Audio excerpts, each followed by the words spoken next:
देखिए, सीएम चाहे जो भी बने, हमारी ताकत को दुनिया तकसीद करती है आज के डेट में। और वही एक वजह है कि हम महागठबंधन के पार्ट बने और हम असूलों के साथ लड़ने वाले हैं। सिर्फ बिहार नहीं, पूरा देश पान में होने। बंगाल में जो आदरणीय राहुल गांधी से जो मेरी मुलाकात हुई थी 12 अप्रैल को, उसमें बंगाल की चुनाव, असम की चुनाव, उत्तर प्रदेश की चुनाव, ये सारे चुनाव उसमें शामिल थे। और मैं बहुत जल्द डेलीगेशन के साथ राहुल गांधी जी से दोबारा मिलने जा रहा हूँ और 200% पान समाज अपनी ताकत सेकुलर फोर्सेस ताकतों के साथ लगाने जा रहा है। और जिसकी शुरुआत मैं 4 अप्रैल को झलकारी बाई का शहादत दिवस पे झांसी से करने जा रहा हूँ। ये कार्यक्रम सर पंचायती राज विभाग में कर रहे हैं। आपका जो संकल्प था पान समाज को आरक्षण दिलाना, कहाँ तक पहुँचे हैं? एक्चुअली ये कार्यक्रम मैं नहीं कर रहा, आज कार्यक्रम अखिल भारतीय पान महासंघ पूरे बिहार के लोग कर रहे हैं। विधायक बनने के बाद हम लोगों ने कभी इन लोगों से मिले नहीं थे, इसलिए। और दूसरी चीज़ है कि संगठन को जो दोबारा रिस्ट्रक्चर किया गया है और सभी जिला अध्यक्ष हैं, उनको नियुक्ति पत्र बांटना है और अपने विधायक का सम्मान भी करना था। और आपको पता है कि हमारी लड़ाई आरक्षण से शुरू होती है, आरक्षण पे खत्म होती है। और विधानसभा में हमने एक लंबी लड़ाई लड़ी है। सरकार ने कुछ डॉक्यूमेंट्स मांगा है जो हम लोगों ने उनको दिया है। ये लड़ाई हमारी आरक्षण के लिए है और हम लोग लड़ते रहेंगे। ये जो आज के जो सभा से क्या संदेश देना चाहते हैं ये राजनीतिक गलियारों में? ये है कि हम पान समाज बिल्कुल एक पैर पे खड़े हैं और हमारी आज भी वही मांग है कि हमें हमारा आरक्षण वापस दो। और उसी लड़ाई का, और बहुत दिन हो गया हाको रथ हम पान का आंदोलन किए हुए, उसके बाद हम लोग कभी बैठे नहीं थे, चुनाव में सीधा गए थे।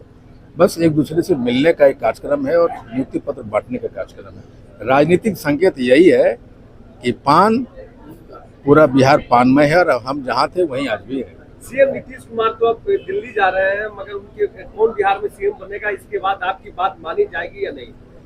देखिए, सीएम चाहे जो भी बने, हमारी ताकत को दुनिया तकसीद करती है आज के डेट में। और वही एक वजह है कि हम महागठबंधन के पार्ट बने और हम असूलों के साथ लड़ने वाले हैं। सिर्फ बिहार नहीं, पूरा देश पान में होने जा रहा है। थोड़ा इंतजार कीजिए। क्या बंगाल के चुनाव में भी पान समाज का अपना ताकत दिखेगा? बिल्कुल। मैं तो बंगाल में आदरणीय राहुल गांधी से जो मेरी मुलाकात हुई थी 12 अप्रैल को, उसमें बंगाल की चुनाव, असम की चुनाव, उत्तर प्रदेश की चुनाव, ये सारे चुनाव उसमें शामिल थे। और मैं बहुत जल्द डेलीगेशन के साथ राहुल गांधी जी से दोबारा मिलने जा रहा हूँ और 200% पान समाज अपनी ताकत सेकुलर फोर्सेस ताकतों के साथ लगाने जा रहा है।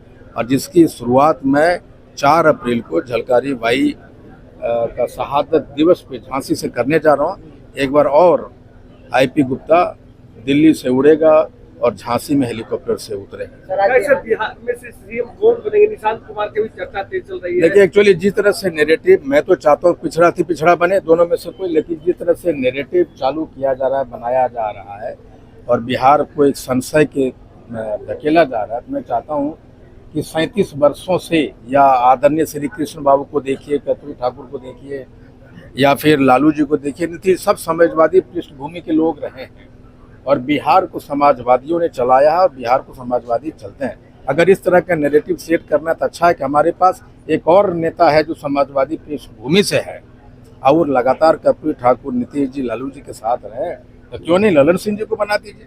वो एक समाजवादी नेता है और बिहार को समाजवादी ही चला सकता है।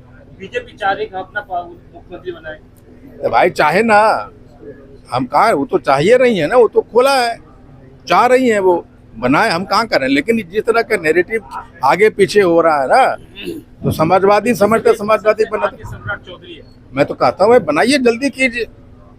आपने ललन सिंह का नाम लिया। ललन सिंह तो एक स्वर्ण समाज से आते हैं, ऊपर दाव लगा रहे हैं। आप देखिए, आप इसको, अगर आप ये बात बोलते हैं तो जनता तो स्वीकार किया है ना। स्वर्ण समाज इस बार ज्यादा जीत के आए हैं, ज्यादा राजपूत जीत के आए हैं, भूमिहार जीत के आए हैं। तो अगर जनता नहीं चाहती थी, लोग कैसे जीते? ये स्वर्ण और बात जातिवाद की नहीं है, कौन ने बना? एक समाजवादी पृष्ठभूमि के ललन सिंह जी हैं। अगर आप वहाँ पोह में हैं तो एक समाजवादियों के हाथ में दे दीजिए। मेरा कहने मतलब ये है। बिहार दिवस के अवसर पे क्या कुछ ने, बिहार में समृद्धि बढ़े, बिहार दिवस की शुभकामनाएं हमारी। और बिहार एक रहने लायक दुनिया के सबसे बढ़िया लैंड पीस बने, ये कामना करता हूं।